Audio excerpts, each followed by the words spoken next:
Le potentiel agricole du département du Mungo dans la région du littoral est l'un des plus importants du Cameroun et de la sous-région. Le département du Mungo est la région la plus riche sur le plan agro-industriel. Et c'est en même temps le berceau de l'agro-industrie au Cameroun. En matière de développement, sur la partie industrielle, la majorité de ces filières restent à l'état embryonnaire, traditionnel. Et c'est la raison pour laquelle nous avons pensé qu'un programme comme celui du CIMA Technopole pourrait être une solution pour renforcer les maillons les plus faibles que nous avons identifiés et qui constituent aujourd'hui un véritable blocage au développement des filières. C'est pour répondre à ce défi que le projet CIMA Technopole a été mis en place. D'une durée de 2 ans, ce projet vise à former et insérer 400 jeunes du département à des techniques agricoles innovantes et durables. Le CIMA Technopole, il faut dire d'entrée de jeu que c'est un dispositif qui vient renforcer l'offre de formation du CIMA, entendez par là le centre d'insertion aux métiers agricoles et ruraux.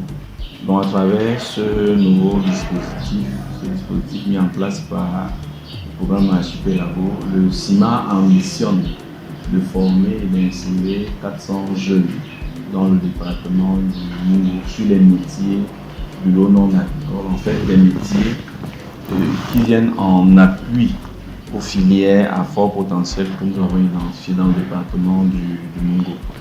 Le projet est financé dans le cadre d'Archipelago, le programme de formation professionnelle de l'Union européenne. Sur le terrain, il est mis en œuvre par le consortium Agro-PME Foundation, l'ONG française CIAD, la Cofides Nord-Sud et la pépinière d'entreprise Graines de Talent.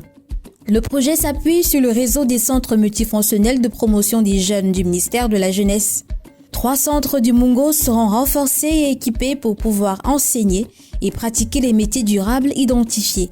À travers ces 5 centres et le centre de formation CIMAR d'Agro-PME, le projet propose des formations à 14 métiers innovants et de l'économie verte. Sont par exemple enseignées des techniques de production de biofertilisants. Objectif, valoriser les résidus des exploitations agricoles voisines dans une logique d'économie circulaire.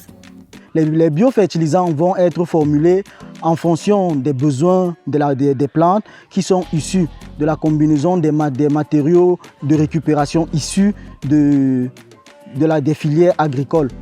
Autre manière de valoriser les déchets agricoles, la production de biogaz, une énergie propre et à moindre coût. Le biogaz est enseigné dans le cadre de l'atelier énergie renouvelable, dont tout déchet de toute matière organique disponible en grande quantité de façon locale peut servir pour la production du biogaz qui est une énergie propre.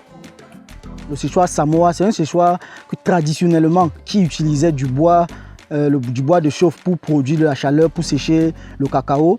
L'innovation dans ce projet consiste à changer le combustible qui va être utilisé dans ce séchoir, utiliser le biogaz comme source de chaleur pour chauffer, pour sécher le cacao.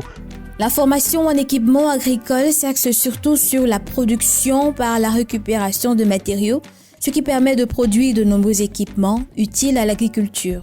In the production of agricultural equipment, first of all, here we are going to train students how to manufacture small equipment that they can mostly use in the farm. And we have also the Department of Industrial Maintenance. We are going to teach them also how to maintain small parts of machines. Le projet CIMA Technopole s'adresse aux jeunes du département du Mungo, dans la région du littoral au Cameroun, avec une attention particulière à l'intégration des femmes, des migrants de retour et des déplacés internes. Il vise à renforcer le déficit de compétences dans la région et au-delà, favoriser l'emploi jeune, qui est un facteur clé dans le développement de la région.